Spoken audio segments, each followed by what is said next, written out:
예배드린 이곳 가운데 주님이 함께 하심으로 거룩한 주의 전에서 예배하는 저희 모두가 하나님의 거룩하심을 깊이 묵상하고 그에 합당한 마음과 삶의 모습으로 주 앞에 나아가기를 소망합니다. 아멘. 오늘 본문의 말씀은 모세를 찾아와 부르시는 하나님의 음성과 그 하나님의 부르심에 응답하는 모세의 모습이 본문 말씀 가운데 나타나 있습니다. 본문 앞 4절에 여호와께서 그가 보려고 돌이켜 오는 것을 보신지라 하나님이 떨기나무 가운데서 그를 불러 이르시되 모세야 모세야 하시매, 오늘 본문 말씀의 배경을 저희들이 어느 정도 알고 있는데 하나님께서 어느 날 호렙산 떨기나무 가운데 모세를 만나시고 모세를 부르시고 계십니다. 그러면서 모세야 모세야 이렇게 그의 이름을 부르고 계시는 것입니다. 하나님께서는 이 부르심을 통해서 내가 너의 삶 가운데 지금까지 함께 있고 내가 너를 여전히 사랑하고 있고 내가 너의 삶 가운데 놀라운 계획을 가지고 있다는 것을 함축적으로 말씀을 하고 있습니다.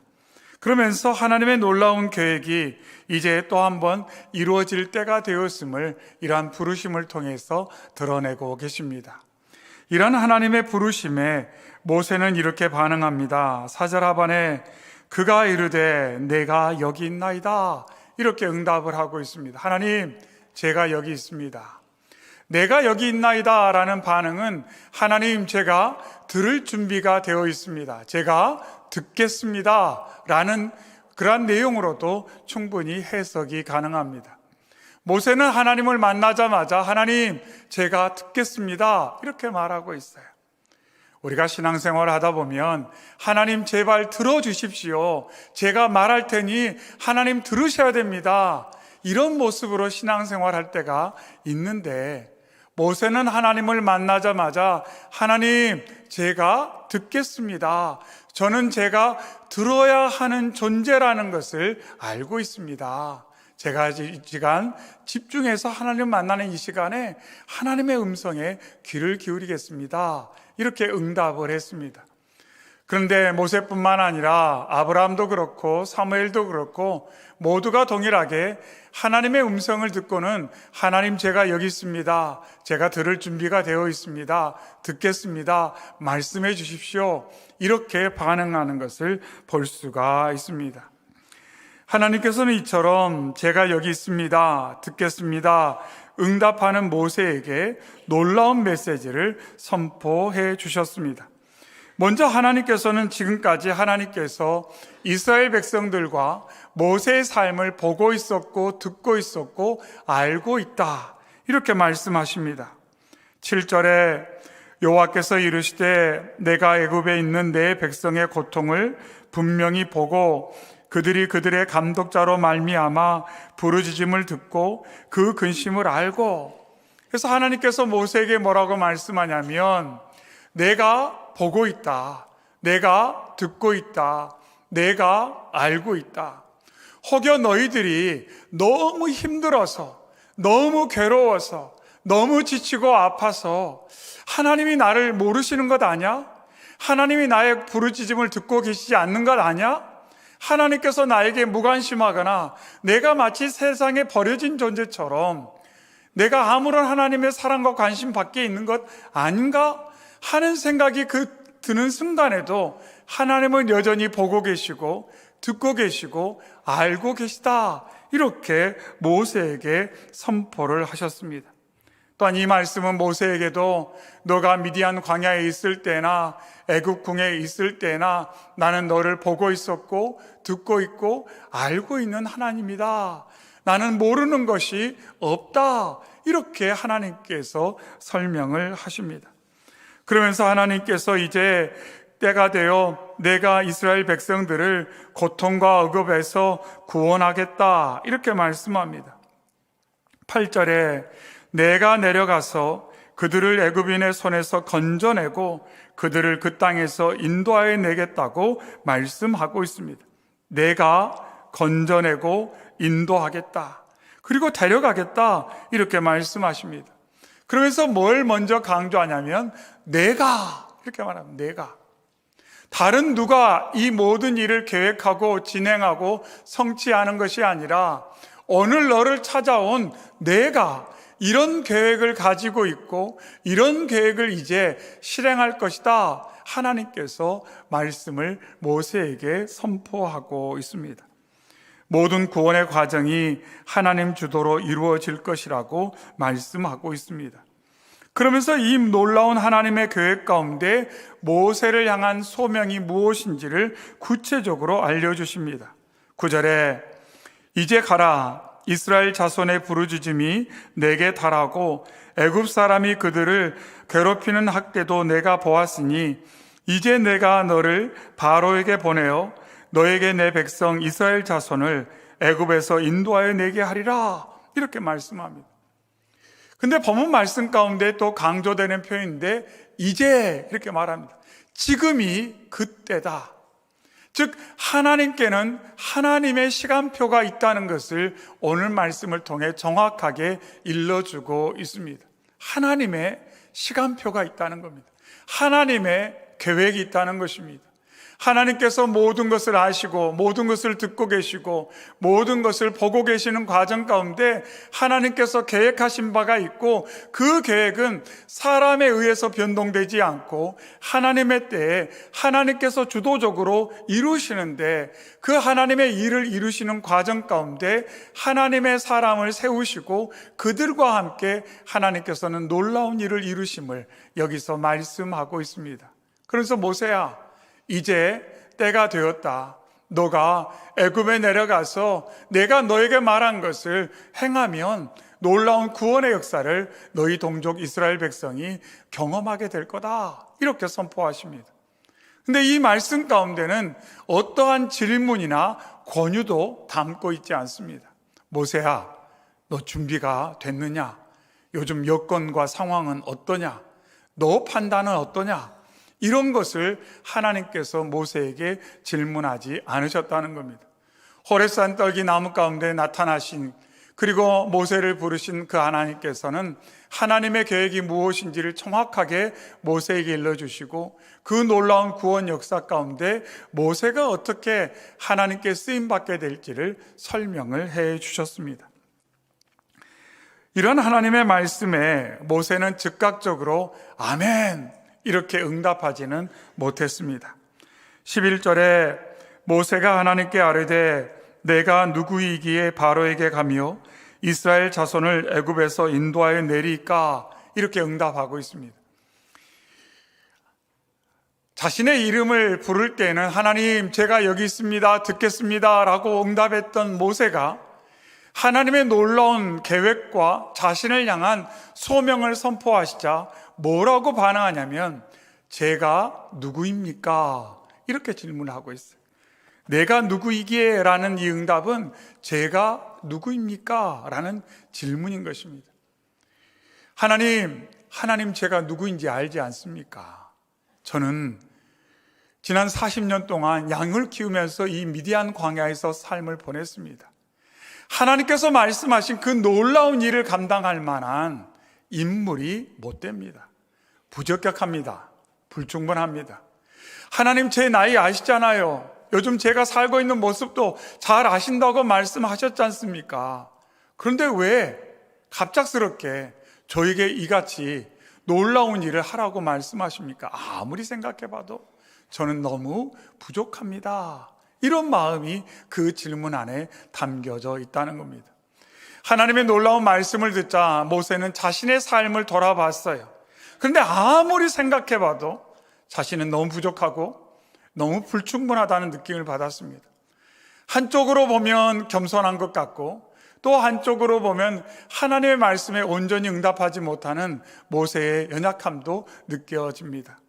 그런데 이 모세의 응답 안에는 또한 어떤 의미가 담겨져 있냐면 하나님께서 놀라운 계획을 이루시고 사람을 부르시는데 하나님의 놀라운 계획에 쓰임받는 사람은 뭔가 좀 더 충분해야 되고 자격과 조건을 갖춘 사람이어야만 하나님께서 능히 그 사람을 통해 일하시겠다 하는 생각이 배어져 있음을 우리는 엿볼 수가 있습니다. 좀 다르게 표현하면 자신처럼 40년 미디안 광야에서 시간을 보낸 목동에 불과한 자신, 세상에서 잊혀지고 버려진 존재 같은 자신을 통해 하나님께서 일하실 수 있을까 하는 생각이 모세에게 있었다는 것입니다. 하나님 말씀해 주십시오. 제가 듣겠습니다. 라고 응답했지만 마음 한켠에는 내가 나를 누구인지 아는데 하나님께서 그 놀라운 일을 이루시겠다고 말씀하시지만 나 같은 사람을 통해서 그런 일이 일어날까 하는 그러한 모세의 좀 힘든 마음이 여기에 배어져 있습니다. 그런데 하나님께서는 하나님의 놀라운 역사가 사람의 자격과 능력에 근거한 것이 아니라 하나님께서 은혜와 능력으로 이루시는 일임을 강조하십니다. 즉 모세의 소명이 모세가 하는 일이 아니라 하나님께서 모세와 함께 하시고 모세를 통해 이루시는 일임을 여기서 강조하고 있습니다. 그래서 모세가 해야 되는 질문은 뭐냐면 하나님, 제가 누구입니까? 라는 질문을 하는 것이 아니라 하나님, 놀라운 계획을 가지고 계시는 하나님을 제가 더 알기 원합니다. 하나님은 누구십니까? 이 질문을 해야 된다는 것을 오늘 말씀에서 우리에게 강조하고 있습니다. 예수님께서는 귀신 들린 아들을 데려와 치료를 소망하는 아버지에게 이렇게 말씀하셨습니다. 마가복음 9장에 예수께서 이르시되 할 수 있거든이 무슨 말이냐? 믿는 자에게는 능히 하지 못할 일이 없다. 이렇게 말씀하셨어요. 상황을 보니까 자신이 데려온 아들을 제자들이 고쳐주지 못할 것 같고 제자들의 그 연약함을 보니까 예수님도 못 고쳐줄 것 같아요. 그래서 할 수 있거든 해 주십시오. 이런 식으로 표현을 한 겁니다. 근데 예수님께서 그 아버지에게 말합니다. 할 수 있거든이 무슨 말이냐. 너가 정말 나를 안다면 그런 식으로 표현하지 않았을 거라는 거예요. 너가 정말 나를 안다면, 너가 나를 알고 나를 믿는다면 어떻게 그렇게 표현할 수가 있느냐. 믿는 자에게 능치 못할 일이 없다. 이렇게 예수님께서 말씀을 하신 겁니다. 모세가 하나님께 제가 누구입니까? 라고 말하는 이면에는 하나님, 제가 너무 연약하니 하나님께서라도 저를 통해서는 이런 일을 하기에는 좀 어렵지 않겠습니까? 이런 마음이 담겨 있다는 겁니다. 가장 중요한 것은 내가 나를 아는 것이 아니라 내가 하나님을 아는 것입니다. 그래서 하나님께서는 모세에게 하나님이 누구신가 하는 것을 오늘 말씀에서 알려주고 있습니다. 먼저 5절에 하나님이 이르시되 이리로 가까이 오지 말라. 내가 선 곳은 거룩한 땅이니 내 발에서 신을 벗으라. 이렇게 하나님의 거룩함을 선포하십니다. 내가 있는 곳은 거룩한 땅이다. 그런데 말씀을 통해서 우리가 늘 나누는 것은 세상에 홀로 거룩할 수 있는 존재는 없습니다. 하나님 외에. 우리가 찬양대가 거룩한 땅의 그 메시지를 가지고 찬양을 나누었는데 땅이 홀로 거룩할 수 없습니다. 오직 거룩하신 하나님이 그 가운데 함께 하실 때 하나님과의 관계성을 통해서만 어떤 대상이, 어떤 사물이, 어떤 인격이 거룩함을 입는 것입니다. 종종 표현했던 것처럼 물의 따뜻함은 물의 것이 아닙니다. 물의 따뜻함은 물의 것이 아니에요. 따뜻한 물이 이 온기는 나의 것이야 라고 착각하지만 잠깐만 밖에 내놓으면 금세 식어버리지 않습니까? 그 온기는 물의 것이 아니에요. 그런데 가끔 착각을 해요. 내 거다, 내 거야. 그리고 사람들 앞에서 내 거인 양 의시되고 자랑하기 바쁩니다. 그런데 그렇지가 않다는 겁니다. 거룩함, 그것은 오직 하나님께만 소유된 것이요, 그 거룩함을 누구와 함께 연결될 때, 또한 하나님께서 함께 하실 때 그 거룩함을 공유받고 함께 누리게 됨을 오늘 말씀을 통해 설명하고 있습니다. 그러면서 하나님께서 내 발에 신을 벗으라 이렇게 말씀합니다. 너가 정말 하나님의 거룩함을 깊이 인식한다면 그 거룩하신 하나님의 합당한 태도를 가지고 하나님을 대하고 하나님과 함께하게 될 것이다, 이렇게 말씀하고 있어요. 하나님의 거룩하심을 인지한다면, 하나님이 거룩한 존재라는 것을 깊이 깨달은다면 물론 우리가 그 거룩함을 다 알 수는 없지만 그 하나님의 거룩함을 조금씩 알아가게 된다면 그에 합당한 태도로 하나님 앞에 서고 하나님과 함께 할 거라고 말씀하고 있습니다. 그러면서 6절에 또 이르시되 나는 내 조상의 하나님이니 아브라함의 하나님, 이삭의 하나님, 야곱의 하나님이라 이렇게 말씀합니다.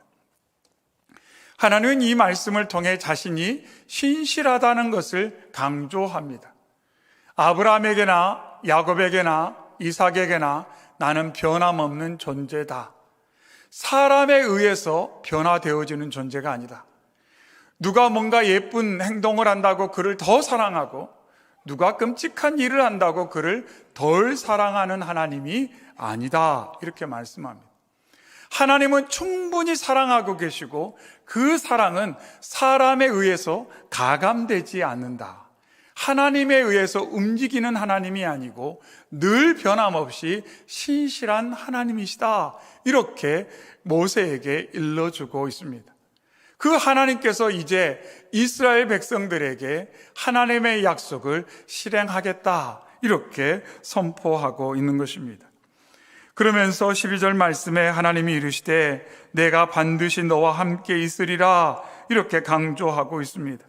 즉 모세를 향한 하나님의 부르심이 모세 안에 있는 것을 통해 이루어지는 것이 아니라 하나님의 임재와 동행을 통해 이루어지는 것이라 이렇게 말씀하고 있어요. 하나님께서 모세를 부르셨어요. 그를 통한 하나님의 계획을 알려주셨습니다. 하지만 하나님이 뭐라고 말씀하냐면 너 안에 있는 것으로 내가 행하지는 않을 거다. 내가 너와 동행하고 내가 너와 함께하여 나의 임재와 동행을 통해 너의 삶에 그러한 일들이 말한 것처럼 이루어질 거다. 이렇게 말씀을 하고 있는 것입니다. 아까도 말씀드렸던 것처럼 물에 옮기는 물의 것이 아니에요. 나의 안에 있는 좋은 것들은 내가 창출해낼 수 있는 것이 결코 아니라는 겁니다. 거룩함과 선함과 좋은 것, 그것은 우리가 스스로 만들어낼 수 있는 것이 아니라는 겁니다. 일상의 삶을 살다가 늘 느끼는 것은 뭐냐면 사람은 좋지 않은 것만 좋아한다는 겁니다. 좋지 않은 것만 좋아해요. 입에 좋은 걸 많이 먹으면 어떻게 되죠? 살이 찌죠. 그리고 건강이 안 좋아져요. 입에 좋은 걸 먹으면, 그러니까 좋아하는 것이 나에게 그렇게 좋은 것이 아니더라는 거예요. 어느 순간 그런 생각이 들었어요. 왜 우리는 이렇게 파멸적인 선택을 좋아하는가? 나를 안 좋게 하는 걸 내가 좋아한다는 거예요. 그런데 때로는 구분도 잘 안 되고 구분이 좀 되더라도 그것을 절제할 만한 능력이 없다는 것입니다. 중요한 것, 가치 있는 것을 먼저 추구하면 참 좋으련만 그렇지 않아요. 그렇지 않습니다.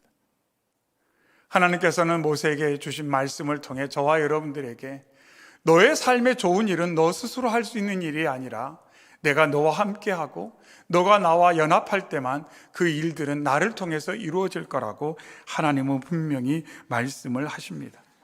그러면서 14절에 하나님이 모세에게 이르시되 나는 스스로 있는 자이니라. 또 이르시되 너는 이스라엘 자손에게 이같이 이르기를 스스로 있는 자가 나를 너에게 보내셨다 하라. 이렇게 말씀합니다.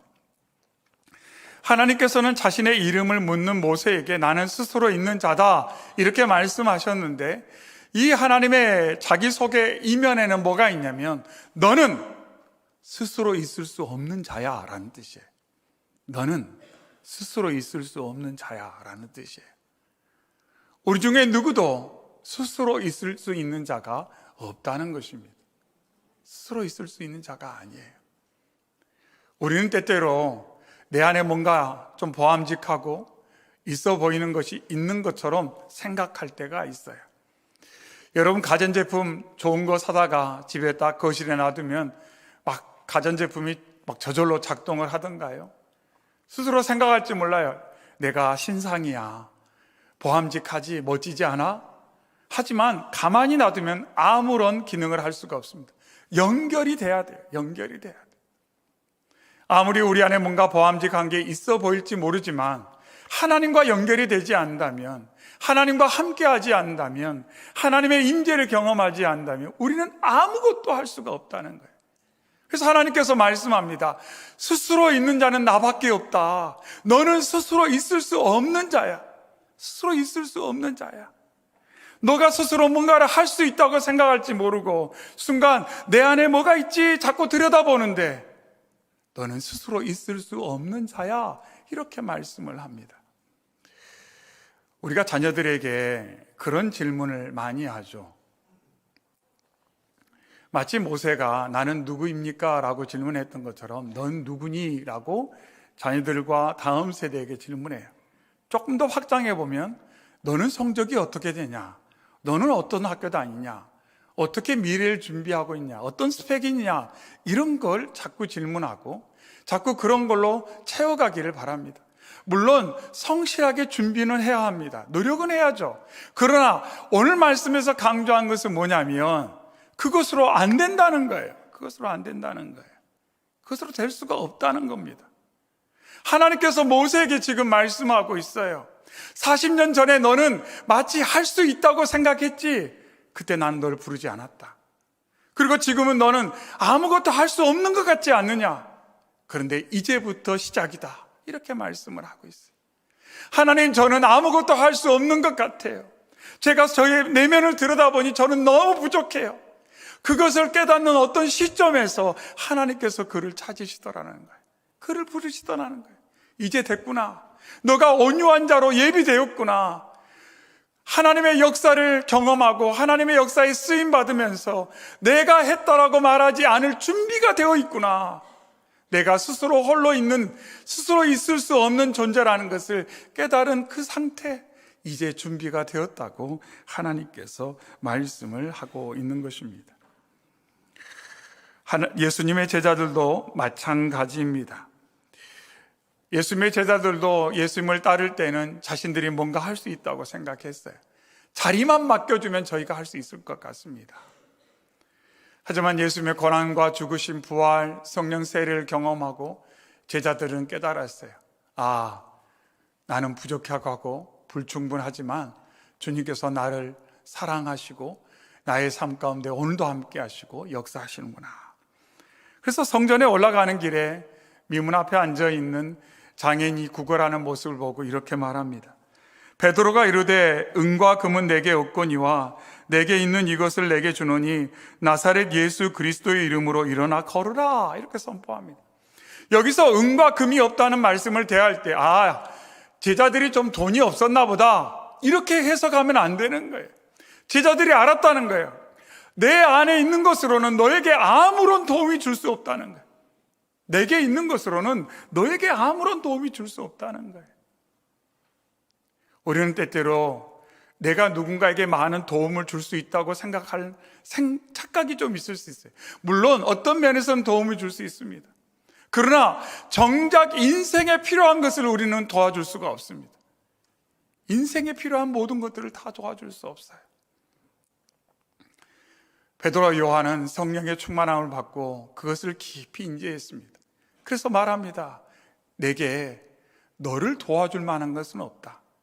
그런데 나를 사랑하시고 나와 함께 하시는 예수님께서 너를 사랑하시고 너의 삶 가운데 역사하신다.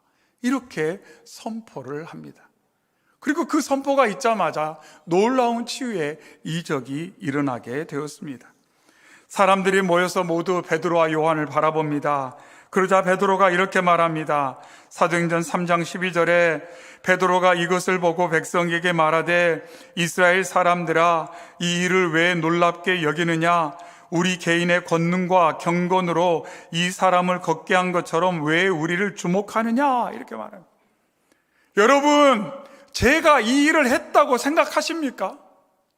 제가 이 성전 문 앞에 앉아있는 이 장애인을 치유하는 그런 능력이 제게 있다고 생각하십니까? 없습니다. 제게 그러한 경건도 없고 그러한 권능도 저에게는 없습니다. 그러면서 베드로 사도가 말합니다. 예수로 말미암아 난 믿음이 너희 모든 사람 앞에서 이같이 완전히 낫게 하였다라고 선포합니다. 예수님께서 하셨습니다. 이렇게 말을 하는 겁니다. 베드로와 요한 사도들, 또 오늘 본문에 등장하는 모세, 이들 모두는 하나님을 깊이 만나고 또 예수님을 깊이 만나고 성령의 임재 가운데 삶을 살면서 그제서야 깨닫게 되었어요. 내 안에 선한 것이 없구나. 내 안에 스스로 내가 선한 것을 만들어낼 만한 역량이 없구나. 그런데 그럼에도 불구하고 하나님이 나를 사랑하셔서 나에게 긍휼을 베푸셔서 나를 위로해 주시고 함께 해 주시고 내 삶을 이끌어 주시고 나를 통해 역사하시는구나 하는 것을 모든 믿음의 사람들이 경험을 했다는 겁니다. 그래서 사람들 앞에 말합니다. 제가 경건하다고 이런 일이 일어나겠습니까? 제가 능력을 좀 가졌다고 이런 역사가 일어나겠습니까? 아닙니다. 저는 그만한 사람이 아닙니다. 그럼에도 불구하고 하나님이 저를 긍휼히 여기셔서 오늘도 함께 하시고 예수 그리스도의 그 은혜와 그 능력이 저를 통해 이렇게 나타났습니다. 여러분이 바라봐야 될 대상은 제가 아닙니다. 저를 통해 역사하시는 여호와 하나님, 예수 그리스도 성령님이십니다. 이렇게 오늘 말씀이 우리에게 일러주고 있는 것입니다. 아까도 말씀드렸던 것처럼 우리는 때때로 사람들에게 너 안에 뭐가 있느냐 자꾸 이야기하면서 더 뭔가를 채워라 이렇게 압박하는 경향이 있고 또한 자기 자신을 향해서도 그렇게 재촉할 때가 많이 있습니다. 뭔가 내가 구비가 되어야 되고 뭔가 내가 뭔가를 많이 준비해야만 쓰임받을 수 있고 인정받을 수 있고 뭔가 사람들에게 내가 나를 나타낼 수 있는 것처럼 생각할 때가 있습니다. 물론 매일을 성실하게 또 최선을 다하고 또 열심으로 노력은 해야겠지요. 그러나 오늘 말씀을 통해 우리가 결코 잊어서는 안 되는 것은 하나님의 놀라운 역사에 또 하나님이 하시는 일들에 우리가 그렇게 우리 자신만의 어떤 조건과 경험과 자격으로 이룰 수 있는 것은 없다는 것입니다. 도리어 힘이 다 빠지고 하나님이 하십시오. 저는 하나님의 그 인도하심만 따라가겠습니다. 하나님의 음성에 저는 귀를 기울이겠습니다. 다른 소리 듣지 않겠습니다. 제가 얼마나 연약한 자인지 저는 너무 깊이 깨달았기에 이제는 저는 저를 자신을 신뢰하지 않고 하나님을 신뢰하면서 믿음의 길을 걸어가겠습니다. 그 말하는 사람들을 통해 하나님께서는 하나님의 일을 이루어 오셨습니다. 오늘도 예배하는 저와 여러분이 오늘 말씀에 담겨져 있는 이 귀한 메시지를 잘 기억하셔서 금년 안에 자꾸 앞만 들여다보면서 부족한 것, 없는 것, 연약한 것, 또 채워야 되는 것만 너무 집중하지 마시고 그럼에도 불구하고 나를 사랑하시고 나의 삶 가운데 지금까지 은혜로 역사하셨고 앞으로도 나를 통해 역사하기 원하시는 그 하나님을 더욱더 알아가고 하나님을 신뢰함으로 말미암아 확신 가운데 담대함을 가지고 소망을 가지고 힘있게 나아가는 저희 모두가 되시기를 주님의 이름으로 축원합니다. 아멘. 사랑의 주 하나님 아버지 감사합니다. 오늘도 저희를 주 앞으로 인도하셔서 생명의 말씀으로 격려해 주시고 우리의 삶의 소망의 근원이 어디에 있는지를 일깨워 주시니 감사합니다. 하나님, 제가 누구입니까? 질문했던 모세처럼 자꾸 우리는 우리 자신의 삶의 내면과 서로의 삶의 부족함만 바라보고 그 부족함이 채워지지 않기 때문에 여전히 많은 것들이 더 필요하기 때문에 나의 삶을 통해서는 놀라운 일이 일어나지 않을 것처럼 제한하는 경향이 있는데 하나님 더욱 알게 하시고 그 하나님을 더욱더 신뢰하고 의지하게 하셔서 비록 나는 연약하고 부족하지만 하나님께서 나를 긍휼히 여기시고 붙들어 주시고 내 삶을 통해서도 하나님은 놀라운 뜻을 이루실 거라는 믿음 가지고 살아가는 저희가 되게 하여 주시옵소서. 그리하여 하나님이 행하신 놀라운 일을 보고 사람들이 나를 주목할 때 나를 향한 사람들에게 하나님께 시선을 둘 수 있도록 하나님을 찬양하고 하나님을 예배하고 하나님께만 영광 올려드리는 저희 모두가 되게 하여 주옵소서. 모든 것 주님께 감사드리며 예수님의 이름으로 기도하옵나이다. 아멘.